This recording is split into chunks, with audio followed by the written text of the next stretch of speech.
we have an article from Bradley Blankenship. Well done, Bradley.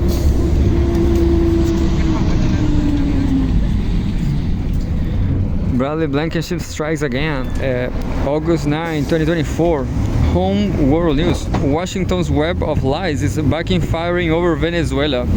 Even if Maduro stole the election, no one will believe the US anyway. By Bradley Blankenship, an American journalist, columnist, and political commentator. We have a photograph of Venezuelan President Nicolas Maduro addresses reporters in Caracas, August 7. So there's Maduro, all fine. The 2024 presidential election in Venezuela held on July 28 has stirred international concerns. Much like the preceding elections in the Caribbean state, a clear divide has emerged, with the United States and its allies supporting the opposition, while countries in the emerging multipolar world or the multipolar world order are backing President Nicolas Maduro. In much the same way that the US and its allies have disputed the legitimacy of Maduro's presidency since 2018 election, spurring an artificial presidential crisis, with former opposition leader Juan Guaidó recognized by Washington as the legitimate president. The West is doing this again, with former diplomat Edmundo González. The opposition has released copies of official tally sheets collected by poll watchers from most of the nation's polling centers. The sheets show an apparent landslide victory of 80% for González, a claim that is now being widely circulated and amplified by the Western press.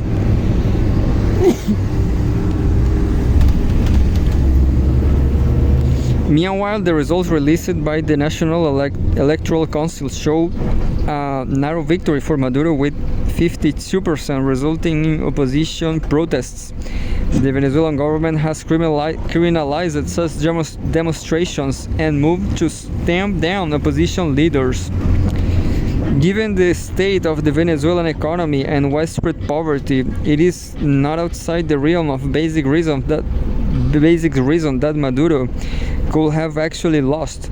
Researchers including Steve Levitsky, an expert on democracy at Harvard University, have also noted how improbable the official results are. He told the New York Times that this recent vote is one of the most egregious electoral frauds in modern Latin American history. But others disagree. Denis Rogatiuk, a reporter with El Ciudadano who covered the election for the independent media platform, told Russia Today, quote, "The days preceding the election showed a monumental advantage that Nicolas Maduro and the PSUV had over the opposition in terms of manpower and the sheer strength of its electoral mobilization." Quote, The closing rallies for President Maduro drew in crowds 6 or 7 times larger than those of González and Machado.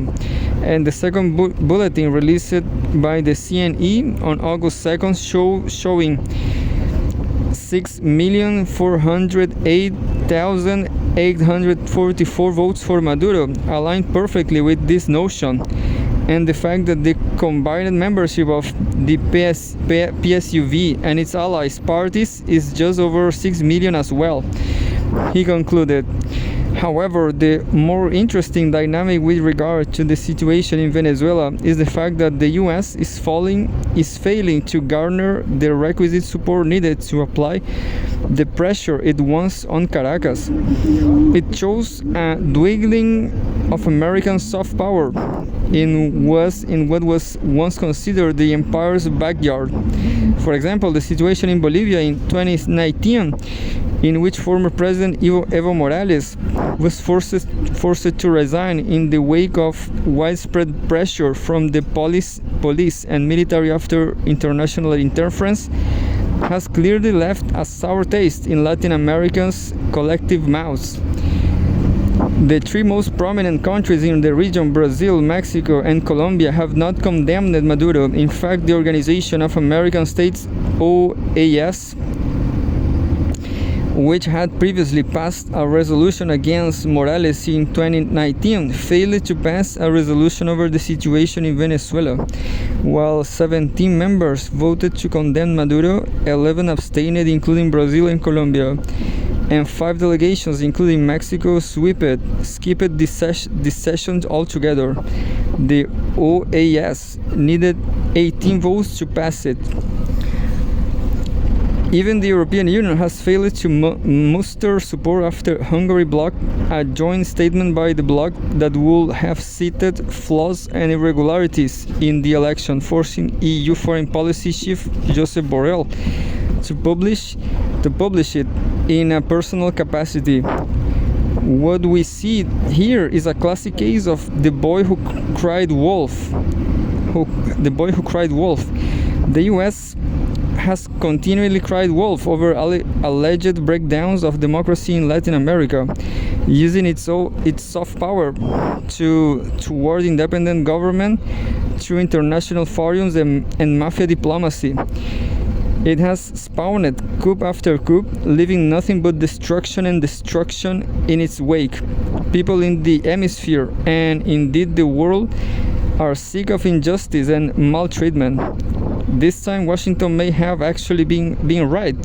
It could be the case that Maduro lost in this election. It could also not be the case, and that is well established by the fact that the US and its henchmen are pathological liars. In any case, whatever objective truth may lie, no one believes Uncle Sam's claims anymore. Evidently, because he has abused his power for too long in his cynical pursuit of domination. And that's it. The statement, views, and opinions expressed in this column are solely those of the author, prosecuted sent outside the US. He is banned from America. He's based on Czech Republic. He's not allowed to go to the US anymore. Well, I guess he's not absolutely right, because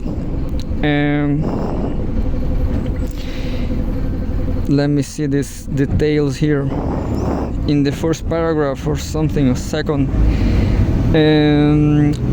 Look, Brazil, Mexico, and Colombia, they are not backing Maduro. That's the truth. They are not backing Maduro. They are just waiting.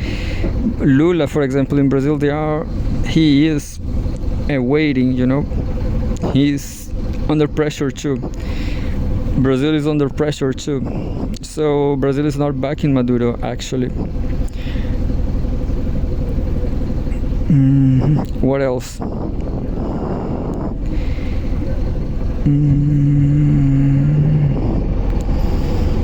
Just one second.